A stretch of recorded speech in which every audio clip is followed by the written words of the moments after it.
Shalom murid-murid, masih tetap sehat dan semangat untuk belajar hari ini kan? Seperti biasa kita awali dengan doa dulu ya. Mari berdoa.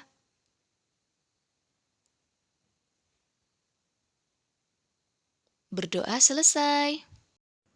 Hari ini kita akan pendalaman materi Mupel IPA tema 3 subtema 1 tentang organ-organ pencernaan hewan dan fungsinya.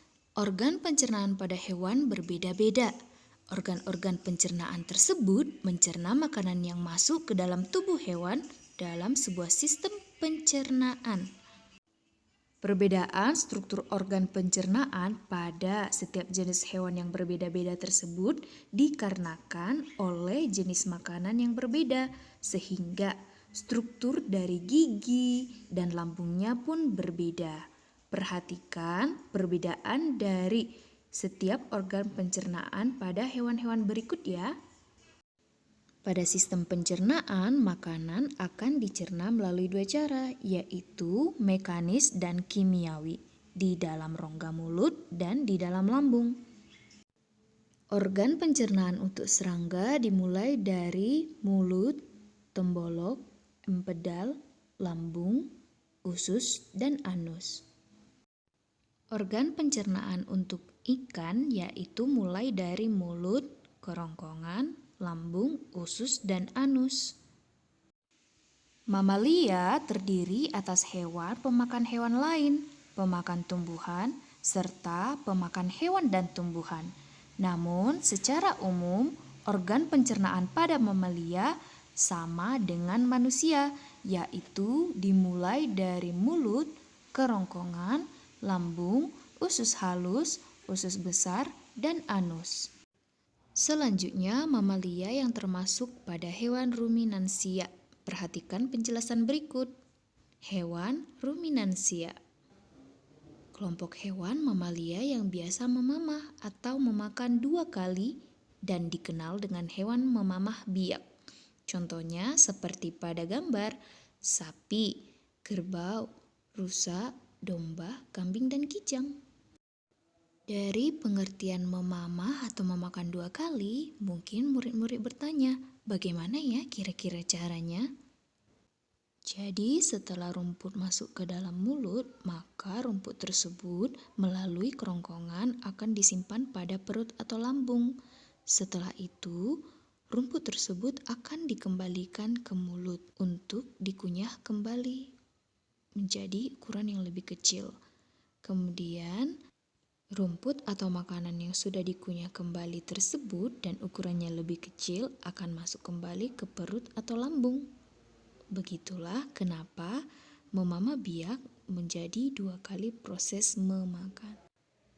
Organ pencernaan hewan pemamah biak yang pertama yaitu mulut, kedua kerongkongan atau esofagus, 3 lambung, 4 usus halus, 5 usus besar, dan yang terakhir 6 anus.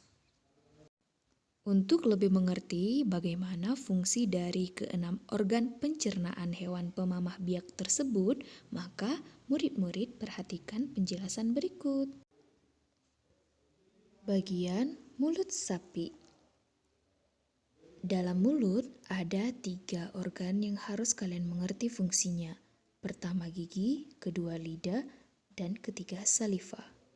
Untuk sapi sendiri hanya ada 2 jenis gigi, yaitu gigi seri dan gigi geraham, di mana gigi seri yang berguna untuk memotong makanan dan gigi geraham untuk mengunyah makanan, sedangkan gigi taring pada sapi tidak berkembang dengan baik. Fungsi lidah yaitu untuk merenggut rumput atau makanan dan mendorong makanan yang sudah dikunyah menuju lambung.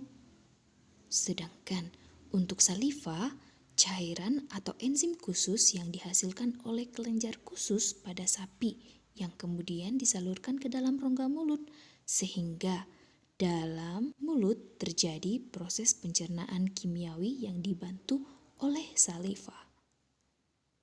Nah, murid-murid, ketiga organ tersebutlah yang memungkinkan terjadinya pencernaan kimiawi dan pencernaan mekanik dalam mulut. Nah, murid-murid, berikut penjelasan lebih rinci tentang kedua pencernaan tersebut. Pertama, pencernaan kimiawi. Pencernaan yang melibatkan zat kimia yang berupa enzim untuk membantu menghancurkan makanan.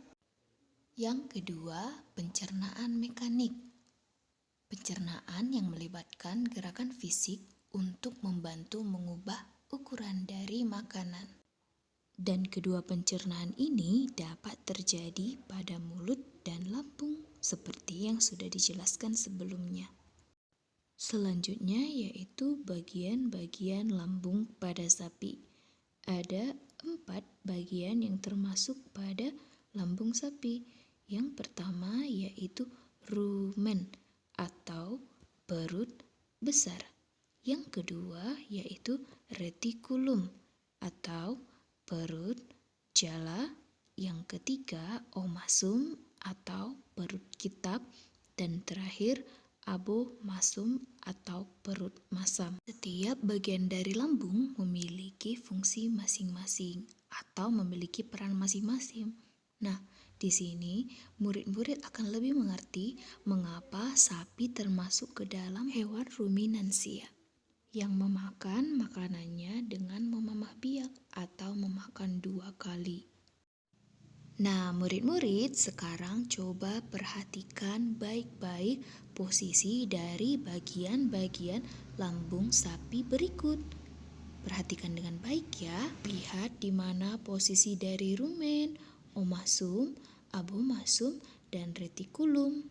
Makanan dicerna hingga menjadi bubur dengan gerakan mengaduk yang dilakukan oleh dinding rumen dengan bantuan enzim. Pada saat sapi beristirahat, makanan kembali ke mulut dan dikunyah kembali. Setelah dikunyah untuk kedua kalinya, makanan masuk ke retikulum atau perut jala. Makanan tersebut mengalami proses fermentasi dengan bantuan bakteri anaerob dan protozoa. Kemudian akan terjadi proses absorpsi dan penyaringan benda-benda asing yang masuk bersama makanan sehingga tidak masuk ke omasum atau perut kitab. Nah, makanan tersebut akan dicerna dengan bantuan enzim. Makanan dicerna dengan bantuan enzim pencernaan pepsin yang dihasilkan oleh abomasum. Selanjutnya usus, yaitu usus halus dan usus besar, di mana fungsi dari usus halus yaitu untuk penyerapan sari makanan dan fungsi usus besar yaitu pembusukan sisa pencernaan.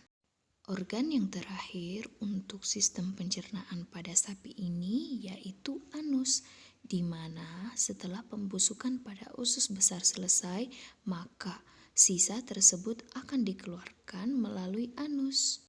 Sekian pembelajaran kita untuk hari ini. Semoga murid-murid bisa mengerti dan memahami materi kita hari ini ya. Serta ibu guru tidak bosan-bosan mengingatkan supaya murid-murid tetap setia terhadap protokol kesehatan ya. Kalian sudah tahu kan apa saja? Bagus, tetap setia ya murid-murid. Sekian dan terima kasih. Sampai jumpa. Salam sehat.